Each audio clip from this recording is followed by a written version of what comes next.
नमस्कार मित्रांनो, श्रीमंतीचा कोडच्या मास्टर क्लास सिरीजमध्ये तुमचे पुन्हा स्वागत. पहिल्या भागात आपण चार्ट पॅटर्नचा पाया समजून घेतला. आज दुसऱ्या भागामध्ये आपण एका अशा समस्येवर तोडगा पाहणार आहोत जी प्रत्येक नव्या ट्रेडर्सला सतावत असते. विचार करा, एखादा शेअर किंवा इंडेक्स वेगाने वर जात असतो. आपल्याला वाटतं आता खरेदी करूया, पण मनात भीती असते की मी खरेदी केल्यावर मार्केट खाली तर नाही ना पडणार. आणि बघता बघता तो स्टॉक आणखी वर निघून जातो. या चालत्या ट्रेनमध्ये सुरक्षितपणे कशी एंट्री घ्यायची, आज आपण हेच शिकणार आहोत. जेव्हा मार्केटमध्ये एखादी मोठी रॅली येते तेव्हा चालू ट्रेनमध्ये मध्येच कुठेही उडी मारायची नसते, तर मार्केट शांत होण्याची वाट पाहायची असते.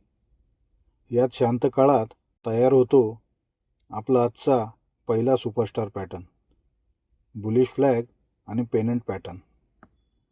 हा हुबेहूब आपल्या घरावरील झेंड्यासारखा दिसतो. जेव्हा प्राईस अचानक खूप मोठी रॅली करते तेव्हा तो या झेंड्याचा पोल बनवते. त्यानंतर प्राईस एका ठिकाणी थांबून विश्रांती घेते, ज्याला आपण झेंड्याचा कापड किंवा फ्लॅग म्हणतो. आता या पॅटर्नमध्ये दोन प्रकार असतात, ते नीट समजून घ्या.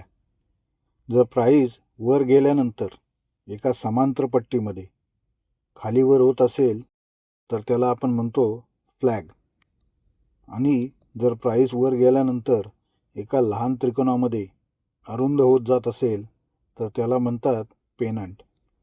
दोन्ही पॅटर्न एकच काम करतात, ते सांगतात की मार्केटमध्ये अजून तेजी बाकी आहे. या पॅटर्न मागची सायकोलॉजी काय सांगते? जेव्हा मार्केट खालून वेगाने वर जाते त्यावेळी ज्या मोठ्या इन्स्टिट्यूशन्सनी खाली खरेदी केली होती ते इथे थोडा नफा बुक करतात, त्यामुळे प्राईस थोडी खाली येते. पण या काळात सेलर्स मार्केटला जास्त खाली नाही नेऊ शकत, कारण बायर्स प्रत्येक लहान डिपवर खरेदी करायला तयार असतात. मार्केट इथे नवीन तेजीसाठी स्वतःला तयार करत असते, म्हणजेच कन्सॉलिडेशन करत असते.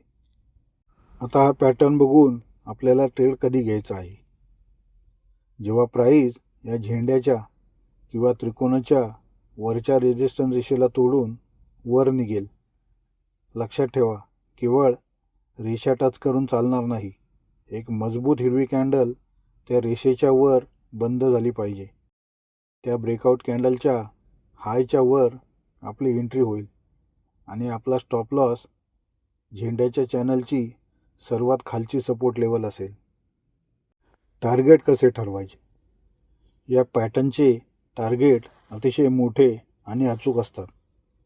या झेंड्याचा जो खांब आहे त्याची जितकी उंची असेल तेवढेच पॉईंट्स ब्रेकआउट लेवलच्या वरच्या बाजूला तुमचे पहिले टार्गेट असेल. उदाहरण, जर पोल 100 पॉईंटचा असेल तर ब्रेकआउटनंतर तुम्हाला वरच्या बाजूला 100 पॉईंटचे टार्गेट सहज मिळू शकते.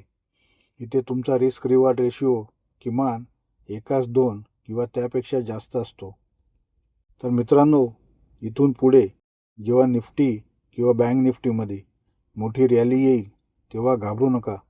शांतपणे 15 मिनिटांच्या चार्टवर हा फ्लॅग पॅटर्न शोधण्याचा प्रयत्न करा. ही चालती ट्रेन पकडण्याची सर्वात सुरक्षित पद्धत आहे. व्हिडिओच्या पुढच्या भागात आपण शिकणार आहोत स्विंग ट्रेडिंगचा राजा म्हणजेच कप आणि हँडल पॅटर्न. तुम्हाला हा व्हिडिओ कसा वाटला कमेंटमध्ये नक्की सांगा. शेअर मार्केटच्या अशा सखोल ज्ञानासाठी श्रीमंतीचा कोड चॅनलला आत्ताच लाईक, शेअर आणि सबस्क्राईब करा. धन्यवाद.